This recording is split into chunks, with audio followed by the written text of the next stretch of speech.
Good evening and welcome to this lecture in English. Yeah, good evening.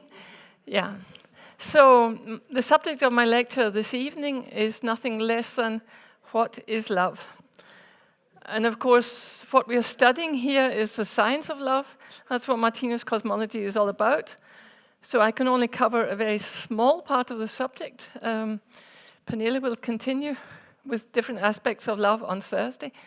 So, if we try to have a definition of what love is, Martinus says that it's affection or sympathetic feelings for everyone and everything. When you start with that definition, you can say that we are very far from this state if we think globally.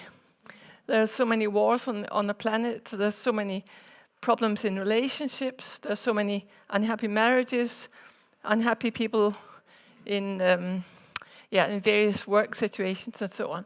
So feeling affection for everyone and everything is an enormous task.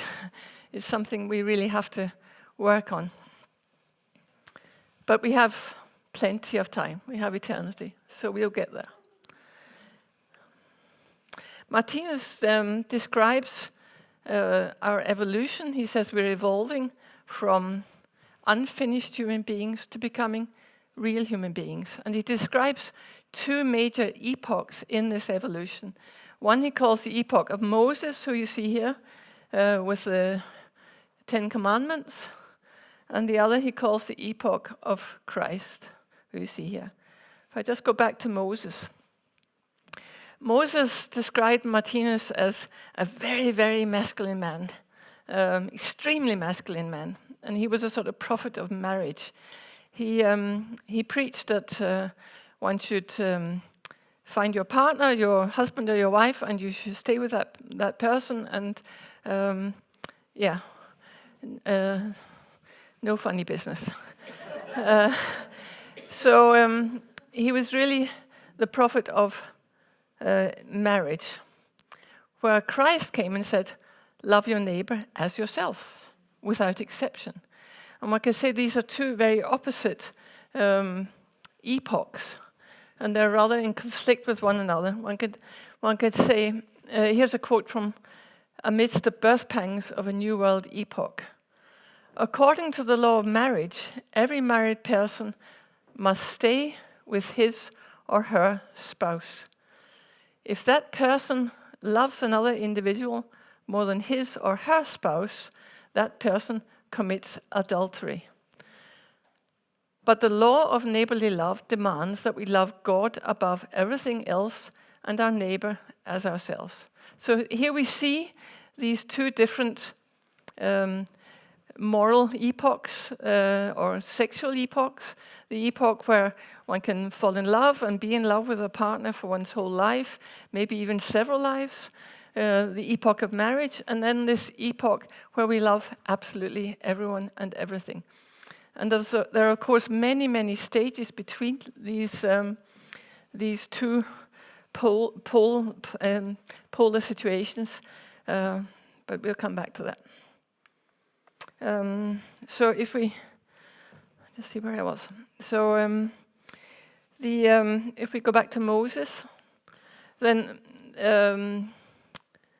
this epoch is based on marriage, the act of intercourse, or Martinus calls it the act of mating or the act of copulation, because he thinks of us very much as animals, or part animals and part human beings.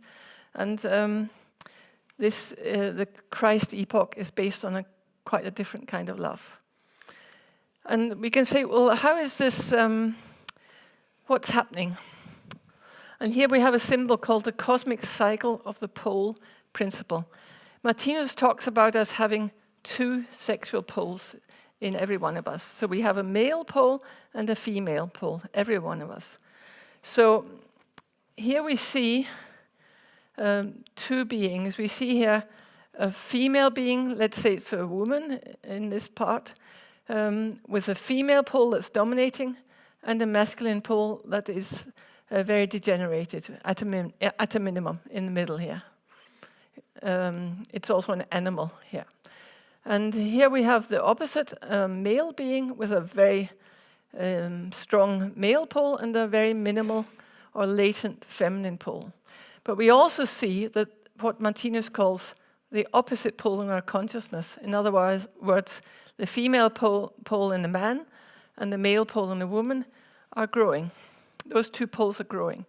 And that is the cause of all these changes we see. That's why people find it difficult to stay in love with the same person all their lives. They can maybe sincerely promise to marry someone and be with them the rest of their lives, only to find out 2 weeks later or 2 years later or 20 years later, I can't really keep my promise.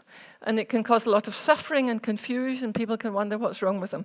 But in a way, there's nothing really wrong. What's happening is an organic change in one's consciousness. This opposite pole is growing. I should emphasize that Martinus says if one has got married, and particularly if one has children, one should really do one's utmost, if it's at all possible, to stay together and keep one's promises. But of course, if the marriage is a hell on earth, and the children are surrounded by 2 warring parents, divorce could also be the best solution. So Martinus doesn't encourage unfaithfulness, but we see a lot of unfaithfulness, and it's due to this lack of ability to remain in love for one's entire life, at least with the same person. So we see a lot of changes going on here. So we see we see this ladder of evolution from the plant kingdom to the animal kingdom, the real human kingdom, the divine world, the kingdom of wisdom, the divine world, and the kingdom of bliss. And we see a new cycle. So this is the animal kingdom where we are now. And we see this figure here, where Martinus has combined the male being with his little feminine pole, and the female being with a little masculine pole.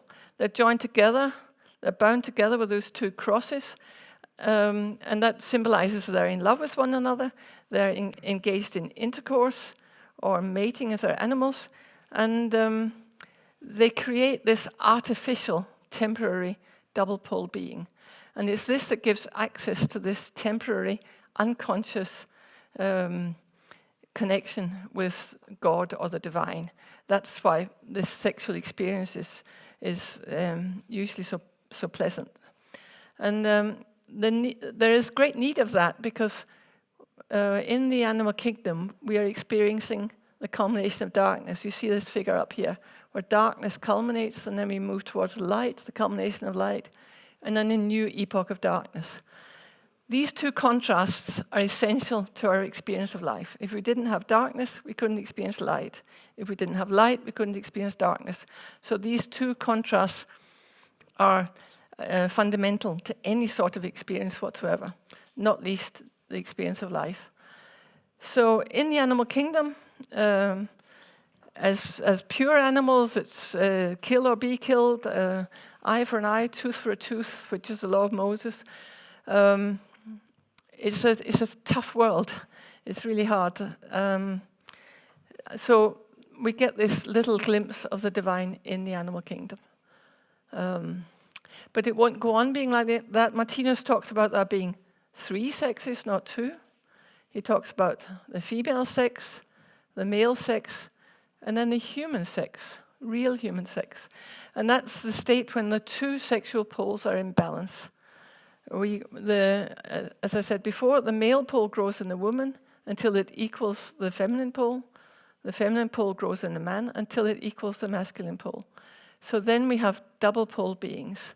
And an example of such a double pole being was Christ, for example. So Christ could feel affection or sympathy for everybody and everything. And we see this double pole being with the 2 poles in balance here. And here, he or she, actually it's not a he or a she at this stage, but we don't have a word for it in English. It's an it, maybe, I don't know. It's totally double-poled being, a totally human being, who can love everybody and everything all the time, and can see a meaning in all situations, no matter how dark and painful they are. What we see up here, some people can think maybe it's unfair that you have to be a woman through the entire animal kingdom, which is the case here, or a man the entire animal kingdom. But Martinus shows here, if you follow the figures here, that it changes in the next spiral cycle. So this man here in the animal kingdom will become a female planet, and the woman will become a male planet in the next spiral cycle. That can sound a bit far out, but the sexual spiral is what we call a double spiral. It takes 2 spiral cycles to experience the culmination of the one-poled state in each sex. Yeah.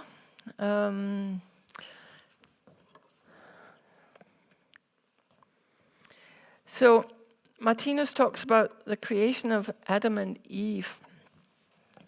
And he talks about Adam being a word he uses to symbolize the double-poled state. Like we have everywhere in the spiral cycle except the animal kingdom, we are double-poled. It's only in the animal kingdom we are one-poled. But there is a story in the Bible that God removed a rib from Adam and created Eve. And it sounds like a very bloody operation. But Martinus says he uses that story to express that it's an organic process that's taking place. The creation of Eve is the creation of the one-poled being. So that's what we see here in the beginning of this animal kingdom, that the Eve being is created, this one-poled being. So Eve here can be a woman, but it can also be a man. Martinus uses this term Eve in 2 different ways in his text, so you have to be a little aware of how he's using the term Eve in different contexts. Sometimes he uses it to mean the one-poled state, so Eve can be a man or a woman, or a male animal or a female animal. And sometimes he uses just in the ordinary way as a woman. But anyway, you've got the Adam beings, who are these double-poled beings, and one of the poles stagnates. That's this removal of the rib. This pole is sort of not exactly removed, but it's reduced to a minimum, and we get these Eve beings. But the process we are now in is the recreation of Adam. We're becoming these new double-poled beings. So this is what we see here, that the opposite pole in our consciousness is growing, and we will become new double-poled beings, which you could describe as a kind of Adam being.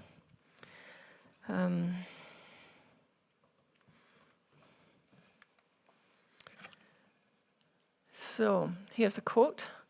"Darkness is thus a world in which killing in order to live is a condition of life. Here, where universal love and humaneness do not exist, the mating or copulatory state, with its culminating act of copulation, is life's inspiration for these beings. Without this, no being in the darkness would experience any spiritual light at all, no affection, no caresses from any other being.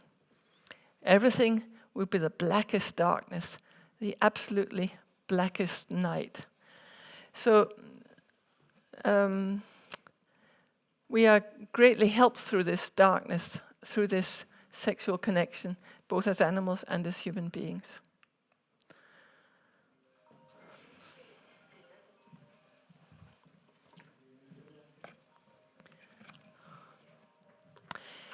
He goes on to say, what then is the effect of the opposite pole in men and women? Initially, it develops the intellectuality of the being. The woman develops masculine talents, and the man feminine talents, and both thereby develop their intellectuality. Through this evolution, men and women become increasingly similar and become increasingly the same kind of being. So this is what we're experiencing, this transformation. And it's, of course, this opposite pole in our consciousness that's responsible for all our interests outside marriage. So that can be things like religions and science and politics and art and music and anything that's outside the family and the home. So Martinus stresses that we can't go on being the same kinds of being. We have been these one-pole beings for a very long time, and we're in the process of becoming a totally new kind of being. But we're in a transition, and Martinus describes in Livets 5, we call them, he categorizes them human beings A to K, a number of categories, and of course there are many more categories. He only illustrates a certain number, but I won't go into that today. You'll probably hear more about that in Pernilla's lecture on Thursday, but there are many different sexual states on our journey to becoming totally double-poled. So for the moment, we are the solution to the riddle of the Sphinx. We are part animals, we are part human beings. And where we are now, we are in this transition where it's always the animal side that bothers us. If we have any problems in life, it's never due to our humane side. It's always due to our animal side. And this is the side I was going to say have to work with, but we will work with it if we're not working with it already to get rid of it.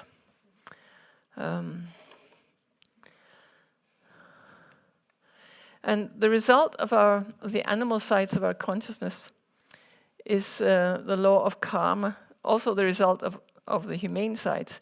Here we have a symbol called the arcs of fate of the living being, and we can see the principle of reincarnation here. Here is a being in this current life, this present life. And the yellow color means his past, and the green his future. So we see that we have lived many lives before.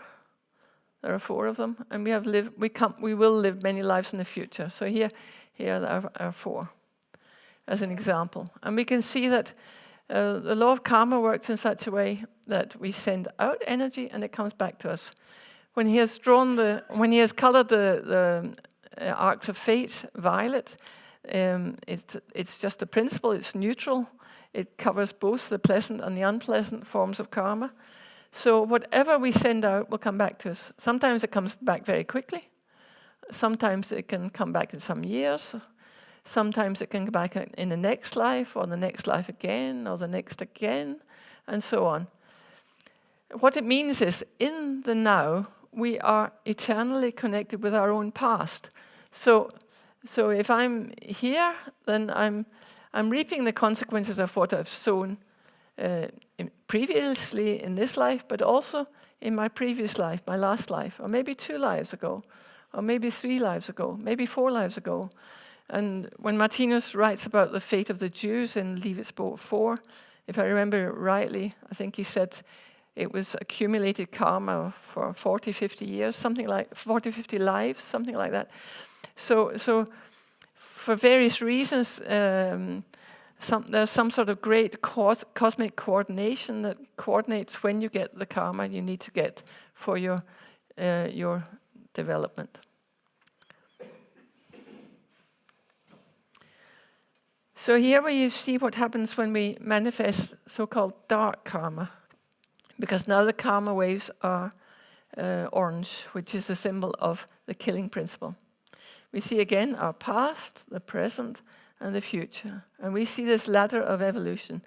So life is progressing. We are improving by the minute, whether it feels like that or not.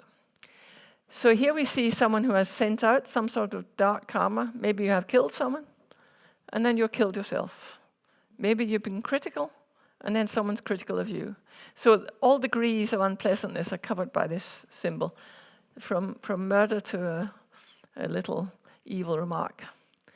But it could happen that the karma wave didn't come back to the next life, or the next again, or the next again. And we can see that something has happened, and that's this yellow flame has grown. This yellow flame symbolizes humaneness, our ability to love our neighbor as ourselves. And we can see, let's say that we did murder someone here. And we were perhaps in a war and we killed somebody, and we were killed ourselves. But if the karma wave waited to come back until here, it could be that in the meantime we've experienced so much suffering that one could never even dream of killing someone again. And that makes one immune to the return of this karma wave. No karma waves get lost. They will all come back later on, where they are not as unpleasant, but that's another story. So this symbol is called the forgiveness of sins, and of course there are no sins in the absolute sense. There are only mistakes made because of ignorance, because we don't know what we're doing. But through this law of karma, we get to know what we're doing, and we become more and more loving. So we progress from this epoch of Moses towards this all-loving epoch of Christ. So if we look at the world situation today, if you were to give a diagnosis, what's wrong with the earth at the moment? Lack of love. There's only one thing wrong. It's a lack of love. And if we look at the situation here, this symbol is called intolerance. And Martinus made this symbol a long time ago, but it's very much the situation today. Here we see two beings, or two people, or two groups of people. It could be two individuals. It could be two members of different religions. It could be two political groups, two countries, or whatever. But they're in conflict with one another. And we see here this love from God or the Creator emanating out through the entire universe. So that love is there. But because of our conflict with our neighbor, we're cutting it off. We are blocking it in a way so it can't reach us. And the result of that is this world conflagration. That's a difficult word for Danes. Verdensbrand. World conflagration. The world is on fire. And we see that at the moment. I mean, there are fires in the south of Europe at the moment, but there's also the fires because of war, and there's a very fiery mental climate many, many places in the world today. And the result of this intolerance between the different nations we see here, this is called the unfinished human kingdom. And we see here different countries, these different patches with different patterns on them, symbolize different countries. The number is purely symbolic, and they're not placed according to where they are on Earth. It's just a symbol. And the white circles with the arrows symbolize their governments. The orange stars symbolize the killing principle, and we can see that 2/3 of the Earth, and again the number is just symbolic, are worshipping the killing principle. They believe in an eye for an eye, a tooth for a tooth. They're still in this epoch of Moses to a very high extent. And we see at the top 1/3 of the planet where the governments are more or less, none of them are perfect, but they're more or less pointing in the direction of this yellow color, which is the humane ideals stimulated by the world religions that we see here. So here we have the old world impulse with the law of Moses. We see the new world impulse, which is Christ, who says, love thy neighbor as yourself. And then we have the new world impulse represented by spiritual science, which says everything is very good. There is a meaning behind all this apparent craziness that's going on.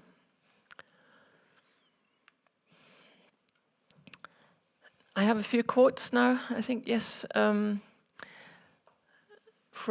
This is from Out of Darkness. Peace is not a question of power. It is purely a question of sympathy or love.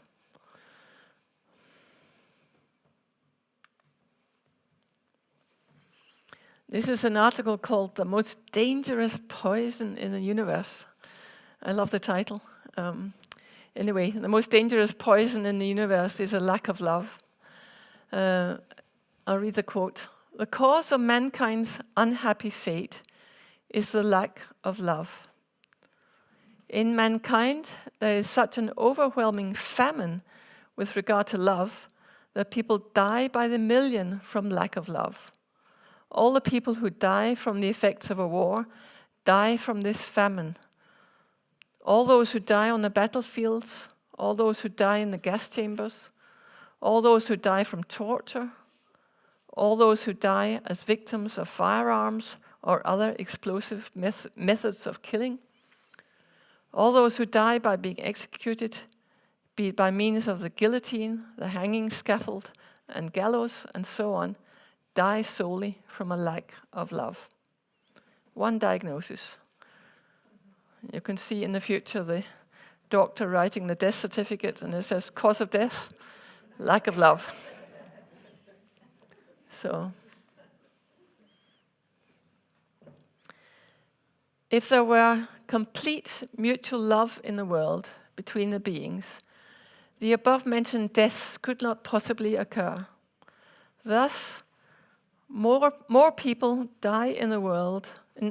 More people in the world die from hunger for love than from disease, cancer, tuberculosis, arthritis, calcifications, the formation of stones in the organism, and venereal diseases. So people must soon realize that mankind's greatest evil or worst enemy is not some person, some nation, or some religious or political party, but the greater or lesser degree of lack of neighborly love that they each exhibit in practice and in theory. Yeah.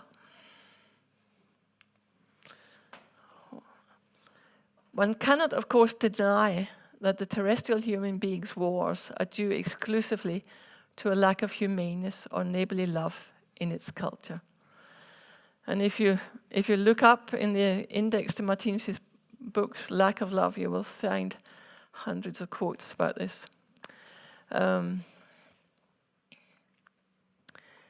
So here's another one, but I've added a picture of some meat and a photo I found on Pixabay that was called Revenge. Martinus says, no kind of compassionate or loving paradise could possibly exist in a zone where the most beautiful ideals are bloodthirsty, whether in the form of favorite dishes or acts of revenge. And of course, there's an enormous amount of karma associated with our treatment of the animals. Let's just see where I am. Yeah. Martinus says here, but the effects of hell appear not only as the misfortune, the disablement, and the sufferings that people inflict on other people. They also manifest themselves as the illnesses and sufferings that arise in people's organisms. And this is no small matter. Millions upon millions of people die long before they are of the age at which death normally occurs. Others live with chronic illnesses and organic disablement. The majority of these sufferings are due not to a lack of love of their fellow beings, but are nonetheless, in the highest cosmic analyses, also a lack of neighborly love. There will be a symbol explanation on Thursday about, or is it tomorrow? I can't remember, about the ideal food. But Martinus stresses that we are populated. We have, we contain within us a whole universe of living beings.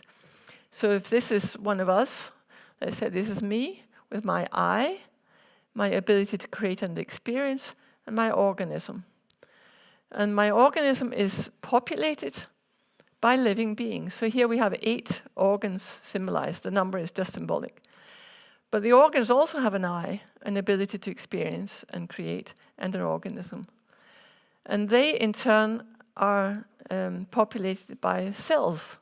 So here we have a cell with an I, an ability to create and experience, and an organism. And so on, down in all infinity, into the microcosmos within our organism. So when we think about loving our neighbor, it's not enough to love our fellow beings, fellow human beings. That's an enormous task already. But we have responsibility for millions upon millions of tiny micro beings within our organism. We also have a responsibility to love the animals. So, but you'll hear much more about food and so on in the symbol explanation. But this is a whole new area of responsibility. And one of the things Martinus has done has expanded our sphere of compassion. So when Christ, one can say that Moses came and said, eye for an eye, tooth for a tooth. And that was in a way a reduction of the principle of revenge. So it wasn't just one eye for one eye before, it was the whole head for one eye, or not just one tooth for one tooth, it was the whole what do you call it? All the teeth, or take your head off. So Moses brought this idea of proportionality, which is still today the basis for our judicial system. The judicial system today is based on the law of Moses. So it was an improvement on the very barbaric epoch we had before. And then Christ came along and said, no, you shouldn't hate, you shouldn't revenge, you should turn the other cheek. You should love your neighbor as yourself. And then Martinus comes along with spiritual science and says, okay, love thy neighbor as thyself, but who's my neighbor? So our neighbors are not only other people, of all nationality, of all ages, of all sexes, of all mental and physical conditions. It's also the animals, it's also the plants, also the minerals, although I have a hard time seeing how a mineral can feel one's love for it, but anyway. And then it's the whole microcosmic area. So we have a responsibility to take care of our microcosmos, so our hearts, our lungs, our stomachs, our organs, and so on. Take care of our sleep and our nutrition and not least our thoughts, and so on. So it's an enormous new sphere of responsibility. So one can say there's been an enormous expansion of our sphere of compassion. And we are very much beginners in learning to take care of this new area. But more about that in another lecture. So, let me just see.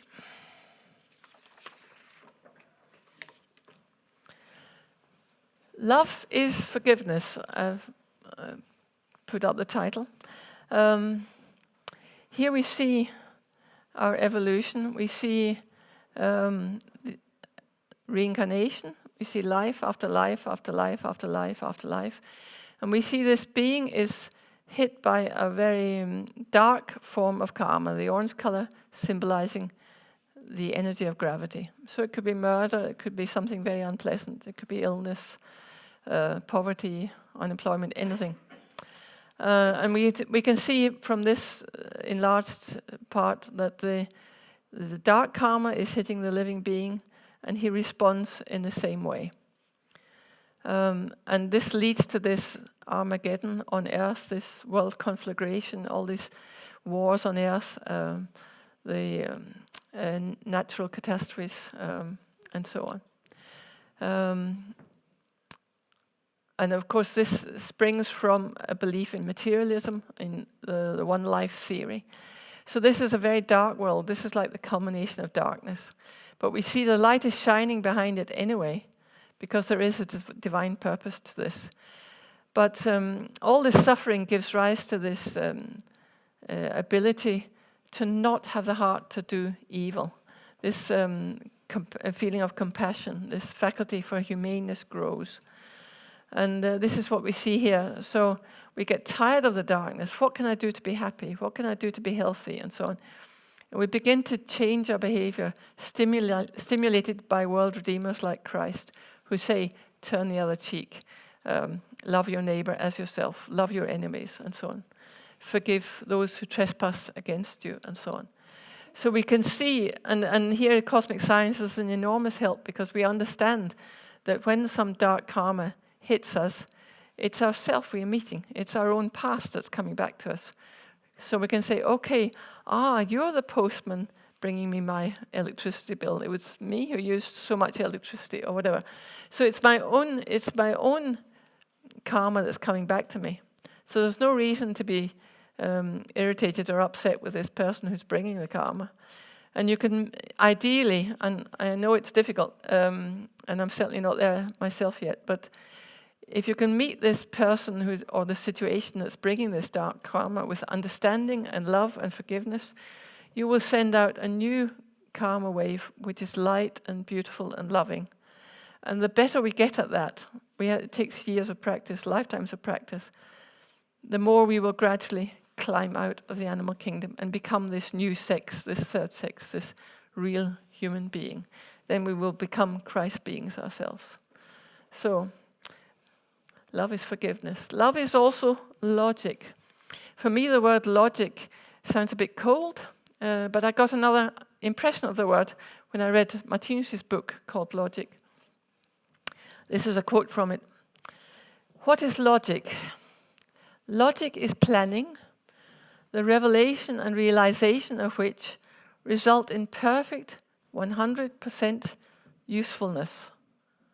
100% usefulness is, in turn, the same as the revelation of a sense of pleasure that neither exists in any way nor is maintained on the basis of obvious or hidden disharmony or the pain and suffering of any being. But a revelation that can be only a 100% manifestation of pleasure without causing any being disharmony, pain and suffering is the same as the culmination of love. Maybe a tricky passage, but if something is causing pain and disharmony, it's not logical, Martinus says. Logic is thus the same as love. Something that is not logical cannot be loving either, because it is useless and thus becomes a waste of energy. Unkindness can thus, in no case whatsoever, be identical to real logic and is thus the highest and absolute characteristic of primitiveness. And nobody likes to be primitive, so.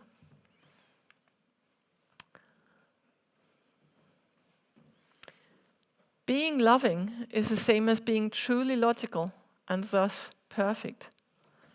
Being unloving is being illogical and correspondingly imperfect. What is written is ever true. Blessed are the pure in heart, for they shall see God. For all feelings that are not loving are impure and thus illogical. The quote therefore actually says, blessed are the logical, for they conform to the world plan and therefore have no unloving or selfish kinds of thoughts, desires or wishes that collide with it, and thus cannot experience the pain of them being crushed against the steadfastness of the world plan. Nothing can disturb the peace in their hearts, and on this alone can true bliss rest. Yeah, blessed are the logical. So, but Martinus describes two kinds of logic. He talks about the logic of the world plan, or world logic, and he talks about local logic. You could be in a situation where you don't have any money, and you think, I have a plan. I will rob a bank. and you may be rather intelligent. You can find the best collaborators. You have the best equipment. You know how to get into the bank and get away with millions. And the plan succeeds. You steal all the money. You get away in your getaway car and you fly to some island and where you're immune, where you can't be touched, and you live in some sort of tropical paradise for the rest of your life. You can't leave it maybe, but that's not too bad. So you could say, okay, that was a perfect crime. I got away with it. And that's a good example of local logic, that you have done something that has solved your immediate lack of money, but you've done it at the expense of others. So it has cost other people something. So it's not in accordance with the logic of the world plan. It collides with the logic of the world plan. So I think I have another quote. We reach a point where we can't use local logic in that way. He says here, then it can no longer base anything on a local logic that is not identical with or fits into world logic, and thus into the well-being of the whole or the fellow beings. Then it can live only to serve and not to be served. So, I mean, if you, for example, cheat a little in tax or something, or I mean, there can be all sorts of examples. You can cheat a little here and there and so on. But that too is, those are also examples of local logic. Love is also the creation of peace and culture. One thing Martinus says is that war breeds pacifists. We see the situation in the world at the moment. There's war in Ukraine, there's war in many places. We saw after both the First and the Second World War that the number of conscientious objectors grew enormously. I lived in England, I lived in Devon, in the southwest of England, when Britain went to war with Argentina over the Falklands Islands. And a lot of the sailors left the town of Plymouth, which wasn't too far from where I lived, were sent off to war there. And I remember these 19, 20, 21-year-old soldiers or sailors, they were full of enthusiasm for going to war. This is what they were trained for and so on. So they were almost looking forward to it. And I remember the Archbishop of Canterbury blessing them as they left, saying, the Bible says, thou shalt love thy neighbor as thyself, but there are some exceptions. And sent them off to kill the exceptions. So, I remember when they came back, the motorway was lined with people. I drove along, and there were hundreds, thousands of people lining the motorway as all these sailors came back, and the atmosphere was totally different because many of them were so badly burned. Their faces were burned, their hands were melted, so they had literally no hands. Their sexual organs had melted and fallen off, so to speak. So, and they were 19, 20, 21 young men, and they didn't die. So they had to go on living in this state. That's just one example, but I remember being very moved by it because it was so close. So I can imagine if let's say you're 20 years old and you live a long life in that state, no hands, no sexual organs, totally destroyed face, difficulty eating, maybe you can't even see because your eyes are burnt. You're not going to be the greatest enthusiast for war in your next incarnation. You're going to say, I know too much about war, I will be a pacifist. So it was rather horrendous. But you could take any war. That one was just rather close to me. But you could take any war and you can see, well, war breeds pacifists. So there arises in one's heart a desire to create a better life for everybody. Your ability to not have the heart to hurt anybody grows and grows and grows. So it doesn't matter if they're Argentinian or they're any other nationality, you won't have the heart to kill them, and the whole idea of enemies will disappear.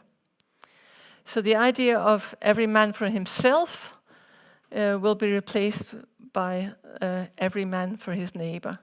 So the moral standard in this future peaceful culture will be, what can I do to serve? How can I help? One would rather give than take. It's a new level of morality. And this will create a totally new society, where again we see these different countries. This time they are all organized around this shining sun in the middle. The blue star symbolizes a world government.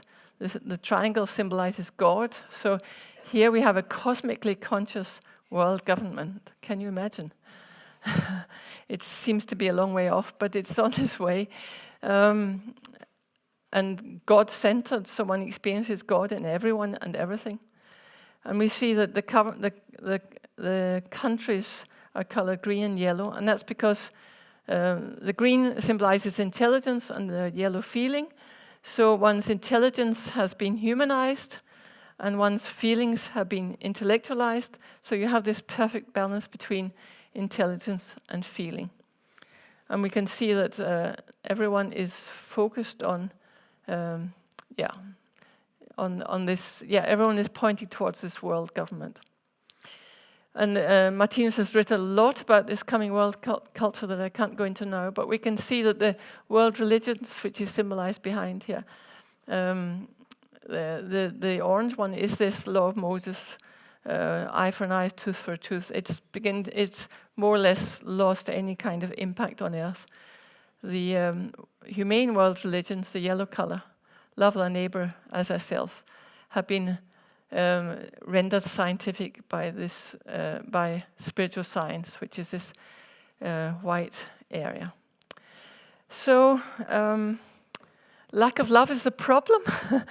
The solution is to work on ourselves. Martinus recommends that we go through our day at the end of the day and ask ourselves, how did it go, this project?